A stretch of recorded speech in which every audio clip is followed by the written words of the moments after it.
Baik, Assalamualaikum warahmatullahi wabarakatuh. Selamat pagi, salam sejahtera bagi kita semua. Kami dari kelompok 4 akan mempresentasikan tentang perkembangan struktur kayu di dunia. Untuk anggota kelompok, pertama ada saya yaitu Muhammad Ali Ramadan, yang kedua yaitu Muhammad Setio Adi, dan yang ketiga ada Nadia Silvana Permatasari. Selanjutnya yaitu pendahuluan. Kayu merupakan material struktural dan banyak disediakan oleh alam dan diminati di beberapa daerah. Kayu telah banyak digunakan untuk bahan konstruksi mulai rumah tinggal, konstruksi gedung, jembatan, bantalan kereta api, dan lain-lain. Kayu dipilih sebagai bahan konstruksi selain karena alasan mudah didapat, harganya relatif murah, dan memiliki nilai estetika yang tinggi.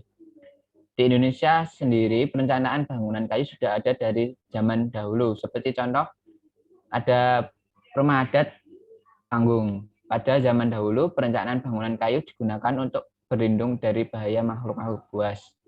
Sedangkan di negara lain, contohnya Belanda, perencanaan bangunan kayu lebih ditujukan untuk menghangatkan badan dan suhu dingin dari suhu dingin. Kayu merupakan bahan alami dari batang pohon yang memiliki manfaat yang luar biasa bagi berbagai macam kebutuhan manusia. Salah satu manfaat yang digunakan manusia adalah penggunaan kayu sebagai bahan bangunan baik untuk bahan konstruksi, ornamen, hingga aksesoris, perkakas, dan lain sebagainya. Sebagai bahan bangunan, bukan bahan konstruksi, penggunaan kayu telah ditemukan antara tahun 665 sampai dengan 57 sebelum Masehi. Pada masa awal penggunaan konstruksi kayu, pemanfaatan kayu sebagai bahan konstruksi bangunan sederhana dibuat dengan kayu-kayu pohon secara utuh. Kayu-kayu gelondongan maupun ranting-ranting yang disusun dan diikat dengan perhitungan-perhitungan tertentu. Sementara kegunaan kayu sebagai bahan konstruksi bangunan bangunan berlantai banyak ataupun berbentang lebar ditemukan pada tahun 120 Masehi di wilayah-wilayah yang memiliki hutan tropis dan subtropis. Sejarah kayu di Indonesia. Di wilayah Indonesia, perkembangan struktur kayu dimulai sejak zaman dahulu. Keberadaan perencanaan pembangunan struktur kayu sudah sejak lama dapat dengan mudah kita ketahui. Hal yang dapat dengan mudah kita amati adalah keberadaan rumah-rumah adat. Rumah-rumah adat di Indonesia sebagian besar komponen strukturnya terbuat dari kayu. Salah satu teknik perencanaan bangunan kayu yang terkenal di Indonesia adalah rumah panggung. Pembuatan rumah panggung awalnya disebabkan oleh kekhawatiran masyarakat akan hewan buas yang mengancam masyarakat. Mensiasati hal ini dan seiring perkembangan akulturasi, masyarakat zaman dahulu membuat rumah panggung. Rumah panggung merupakan rumah yang berbentuk seperti panggung dengan lantai dasar yang berada cukup tinggi dari permukaan tanah. Sejarah kayu di Belanda. Perkembangan struktur kayu di Belanda erat hubungannya dengan akulturasi masyarakatnya. Selama berabad-abad, bangunan tempat tinggal di Belanda terbuat dari kayu dengan atap berupa tumpukan jerami. Letak geografis yang terletak di bawah lautan membuat masyarakat Belanda memanfaatkan kayu untuk bangunan-bangunan seperti kincir air. Seiring perkembangan zaman, pembuatan bangunan dengan kayu semakin maju. Hal ini ditunjukkan dengan penggunaan kayu sebagai atap bangunan rumah tinggal mereka. Bangunan kayu memiliki tradisi yang panjang di Belanda. Pada tahun 1650 terjadi kebakaran pada rentetan bangunan kayu. Karena hal ini, Belanda mulai membatasi penggunaan kayu sebagai bahan bangunan karena sifat kayu yang mudah terbakar.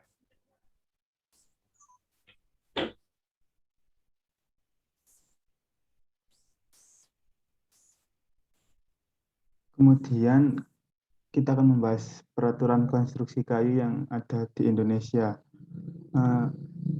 Pada bangunan kayu, keruntuhan pada umumnya diakibatkan oleh sambungan atau hubungan yang tidak memenuhi standar dan sistem strukturnya tidak tahan gempa. Peraturan kayu di Indonesia, menurut kami, sangatlah ketinggalan zaman. Sejak tahun 1961, Peraturan Kayu Indonesia atau PKKI 1961 selama 52 tahun hingga 2013 tidak mengalami perubahan. Yang pertama itu PKKI 1961, dan kemudian diupdate lagi SNI Kayu tahun 2002, yaitu tata cara perencanaan struktur kayu untuk bangun gedung. Dan kemudian yang terakhir itu SNI 7973 tahun 2013 tentang spesifikasi desain untuk konstruksi kayu.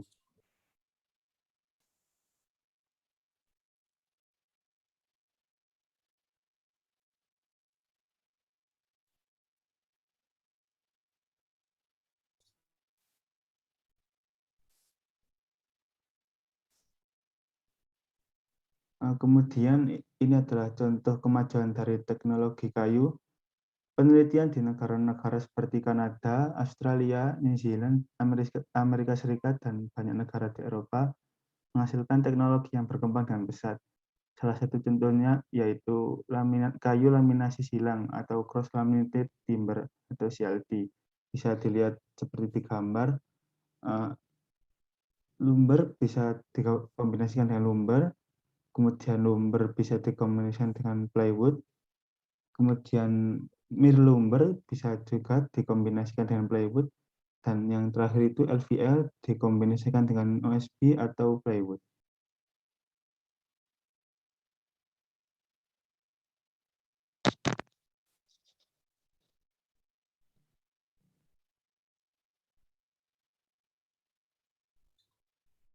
Ini merupakan contoh pemanfaatan kayu dalam sistem struktur. Sistem struktur balok dan kolom dengan kayu glolam bisa dilihat seperti di gambar. Ini merupakan bangunan KOLP tahun 2008.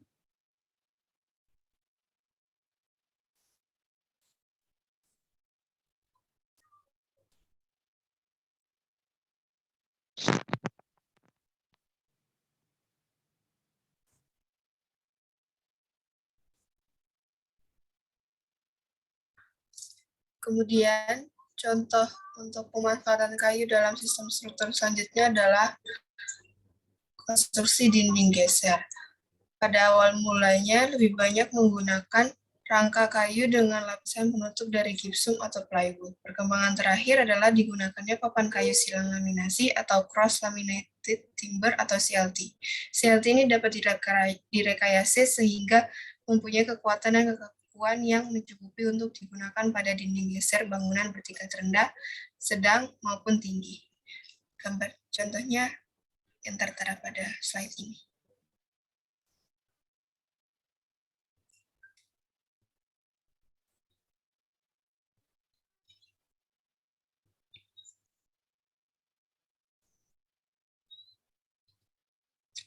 Kemudian contoh selanjutnya adalah pada balok kayu prategan.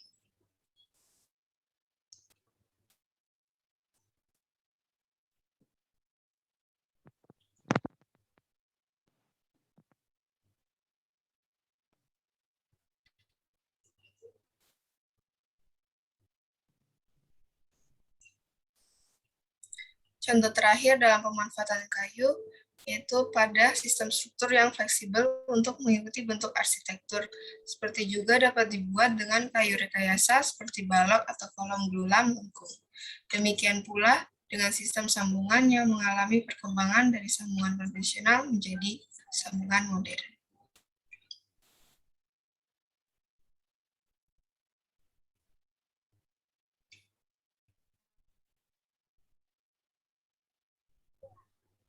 Selanjutnya ini ada video dari hotel di Austria yang merupakan Lembah Cittertal di Austria. 100% bahan Rumah-rumah kayu di sini punya tradisi panjang.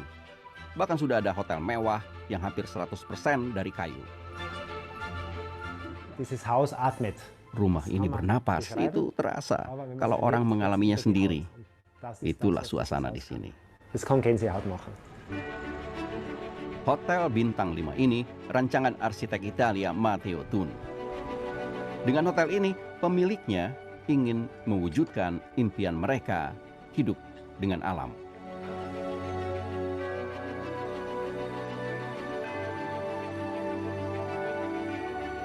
Der Luxus bei Kemewahan dari kayu menurut saya adalah kesederhanaannya. Luxus hat sich über die Definisi Jahre kemewahan verschieden sudah definiert. berubah Das Bewusstsein dari waktu der ke Gäste waktu. ist dahingehend gewachsen, dass die den Dan wahren kesadaran Luxus para tamu dort tentang kemewahan wo juga wir ikut uns berubah. auch bewegen. Das heißt in der Natur, Mereka mencari alam dan in keaslian. der Ursprünglichkeit. Kebanyakan mobil dan perabotan rumah juga menggunakan elemen kayu.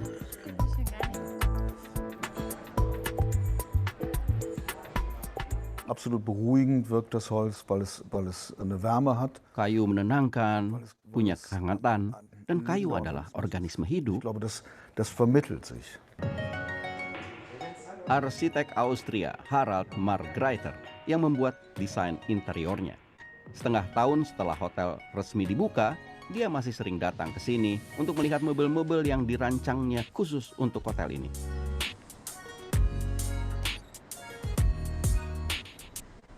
Holz Kayu penuh unberechenbar kejutan. und deshalb ist Kalau dieses Holz auch, mendapat wenn's dann penyinaran am matahari Sonne cukup beschlägt, lama, eine akan terjadi Riesenbildung. keretakan. Und das Dan ist itu das, was membuatnya es unik. unverkennbar zum Di sini ada 15 Einzelnen meja. macht. Wir haben also Setiap hier meja 15 solche keretakannya Tische. berbeda-beda. Jeder Tisch hat einen anderen Riss. 6 jenis kayu berbeda dari daerah itu digunakan di hotel ini. Kayu disebut punya pengaruh positif untuk suasana hati dan kesehatan. Kayu dari pohon jenis pinus batu juga digunakan karena aromanya harum.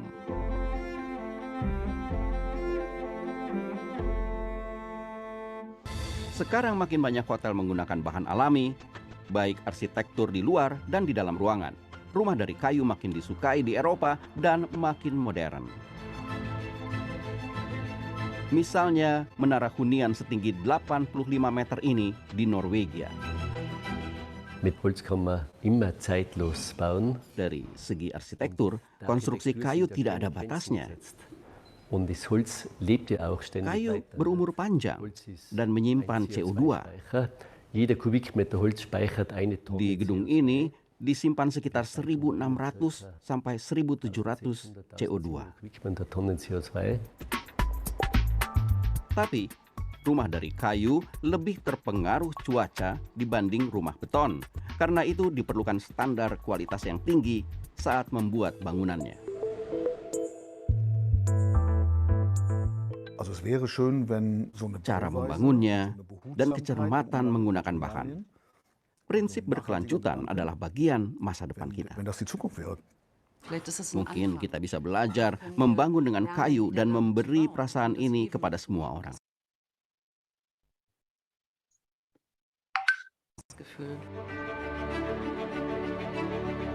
Hotel kayu menjadi lambang arsitektur berkelanjutan untuk masa depan.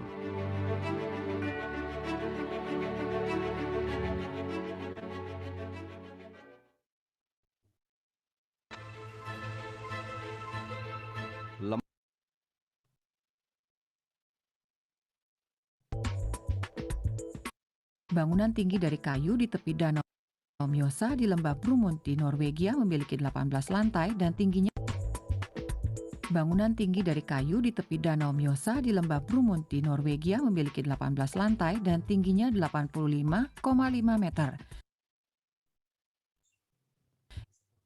Ini adalah bangunan kayu paling tinggi yang pernah dibuat di seluruh dunia.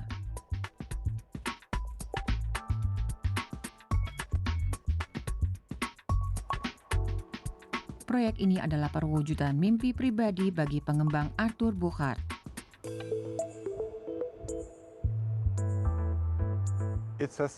Ini adalah simbol dari apa yang bisa dibuat dengan kayu.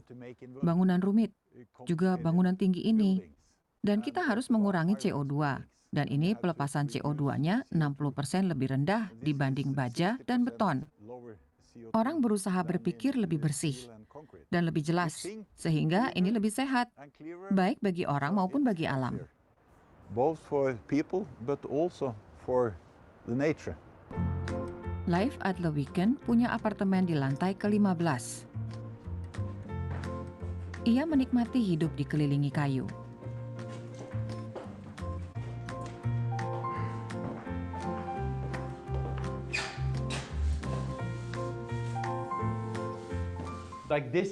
Seperti ini, saya merasakan kayu, bisa mencium aroma kayu.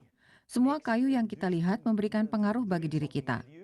Kayu berarti hidup, sementara baja dan beton mati.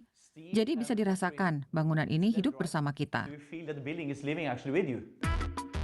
Perlu waktu bertahun-tahun untuk membuat menara kayu ini tahan terhadap angin dan cuaca. Bangunan ini hasil rancangan Vol Architecture dan Mulven, sebuah perusahaan yang menspesialisasikan diri dalam konstruksi kayu. Koordinator proyek Øystein Elgas berusaha memasuki lahan arsitektur baru. Kami belum pernah melakukan hal seperti ini sebelumnya, sehingga ini selalu berupa keyakinan bahwa ini mungkin dilakukan. Kerja keras dan masa kerja yang lama dalam upaya mencari tahu bagaimana kita melakukan ini.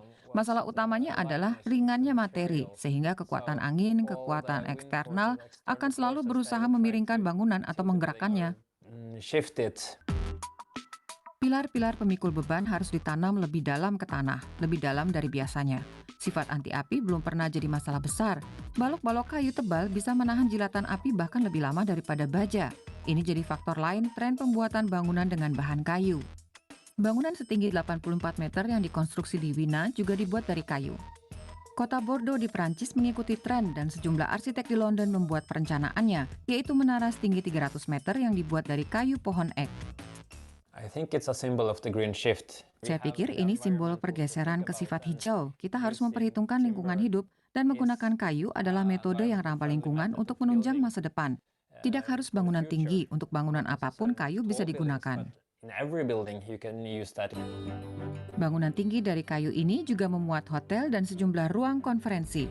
Sejauh ini gedung-gedung tinggi jadi pengecualian, tetapi Miosa Tower adalah contoh bagus bagaimana gedung apartemen yang sebaiknya dibangun di masa depan.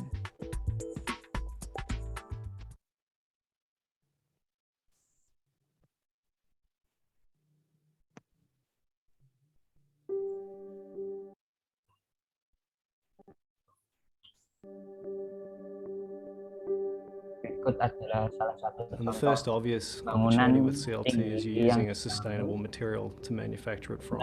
You're also using a manufacturing process that has very low energy inputs when compared to conventional concrete or steel. Other benefits of CLT in terms of sustainability would be the thermal envelope that it provides. Outdoors, it might be 34 degrees Celsius, and indoors, with no applied cooling whatsoever, we're getting 17 degrees Celsius.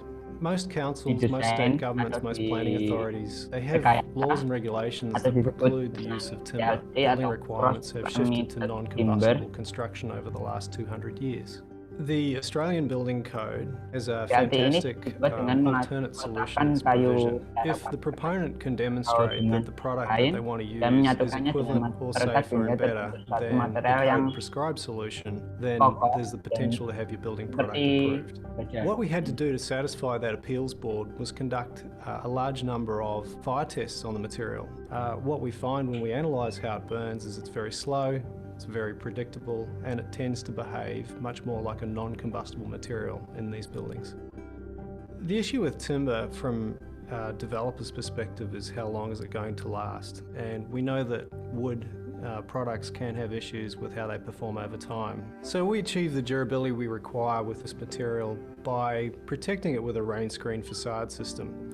We chose to use a recycled metal panel system that's projected off the facade with brackets, and then there's a cavity that sits between that metal panel system and the timber. We have a vapor barrier that's inside that cavity, and that's protecting the surface of the timber, and we also have an insulation material that's in there as well. I think the other thing that comes from CLT, which is very different from lightweight timber frame buildings, is an absolute sense of robustness of the structure. And the sense that people have of walking through the finished product is that this is equally as robust as a concrete building. Timber structures that are more than 1,000 years old exist in Europe and in Asia. And they exist for those periods of time because they've been well designed and well constructed. So CLT does bring some different design challenges. Firstly, we need to resolve the design 100 experiment with. And that gave the team the opportunity to test different sequences, different loading orders on the trucks. The CNC router in the factory can manufacture pretty much anything that's drawn. So unlike conventional construction techniques where we rely upon mass production, we can actually change each and every piece around to suit the architect's requirements. Diagrammatically, if we look at the structure of the Forte building, it starts off pretty conventionally. We've chosen, in the case of the Forte building, to make the next level up the first suspended floor in concrete as well. The first reason is that the ground level tenancy is a retail tenancy and the floors above are all residential. The second reason is it gave us a great barrier from the wood to the ground to keep termites away from the timber. And the third reason we used concrete in the first suspended level is that we didn't want to bring the residential column grid down into the retail tenancy. Everything from the first level up to the 9th level is timber. So people ask me, well, surely the lift core is concrete. No, the lift core is made of timber. The fire stair is made of timber as well.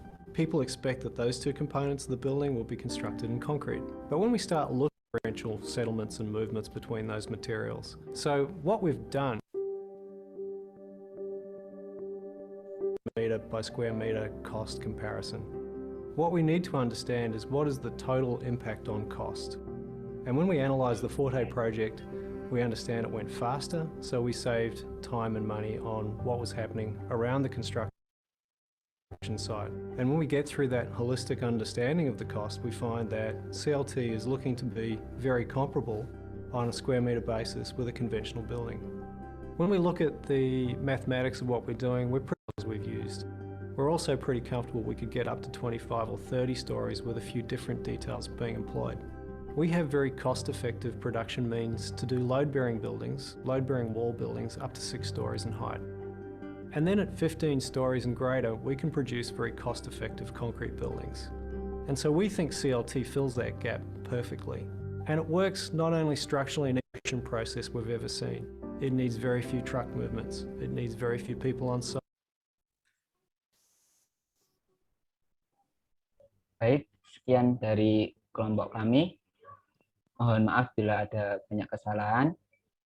Terima kasih. Wassalamualaikum warahmatullahi wabarakatuh.